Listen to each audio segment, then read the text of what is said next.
بسم اللہ الرحمن الرحیم الصلاۃ والسلام علیکہ یا رسول اللہ وعلی آلک و صحابک یا حبیب اللہ الصلاۃ والسلام علیکہ یا نبی اللہ وعلی آلک و صحابک نور من نور اللہ۔ بیدار ہوتے وقت کی 3 اوراد۔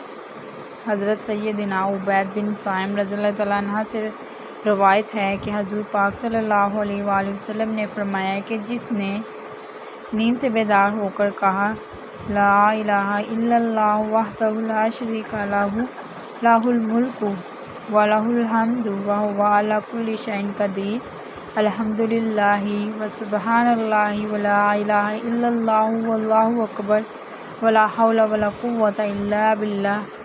ترجمہ: اللہ عز و جل کے سوا کوئی معبود نہیں، وہ تنہا ہے، اس کا کوئی شریک نہیں، اس کی بادشاہی ہے اور اس کی خوبیاں اور وہ ہر چیز پر قدرت رکھتا ہے۔